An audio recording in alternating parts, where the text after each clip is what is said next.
And here's a headline that belongs in the Stone Age. Unfortunately, it's from this weekend. The Indonesian army has decided to abolish virginity exams for female recruits.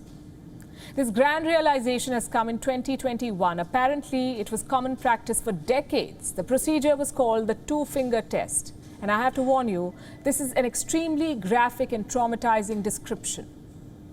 Every Indonesian recruit goes through a medical test. All army recruits everywhere in the world do.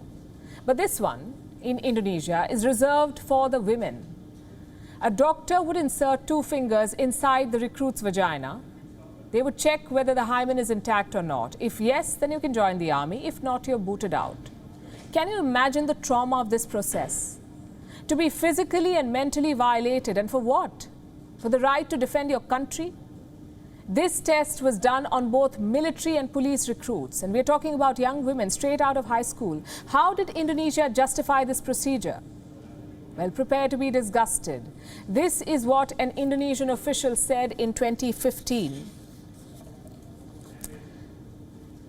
If it is not restricted this way, then someone with a bad habit will become military personnel. Soldiers are a nation's defenders. They defend a nation's sovereignty, a country's territory and security. This is the official response. What bad habit was this officer talking about? And why is it a bad habit only for women?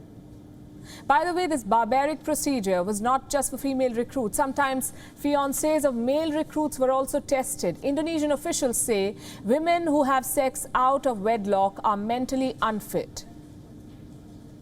There are two ways of looking at this. Number one, Indonesian officials are stuck in the past. They see sex as a taboo.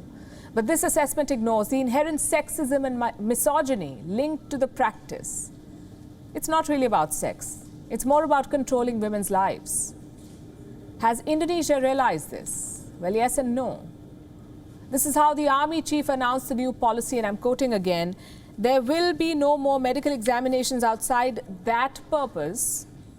There are things that are not relevant, and we cannot do that kind of examination anymore.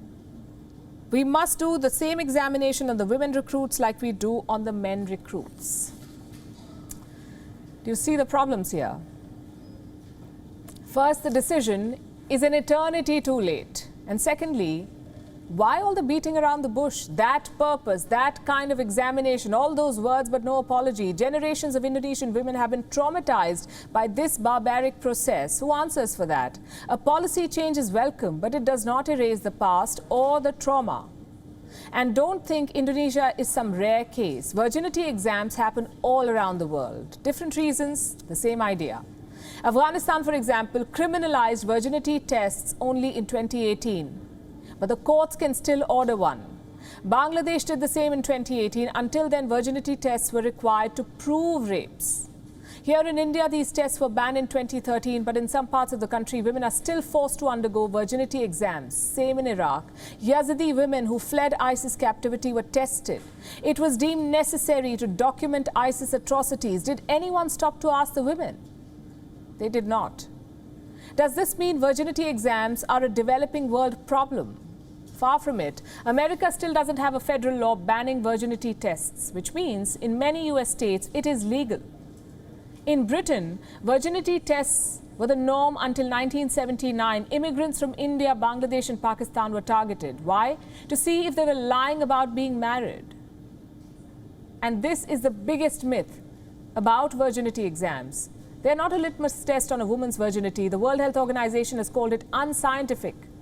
They say it is not a reliable indicator of sexual intercourse, but I want to keep science out of it because bigots don't understand logic or science. They do this because they can. They do this because society lets them and pathetic laws protect them.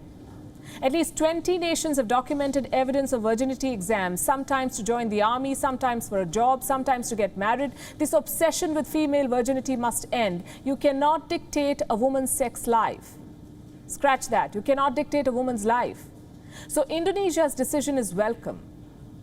But it's not praiseworthy because a moment of change does not make up for decades of brutality.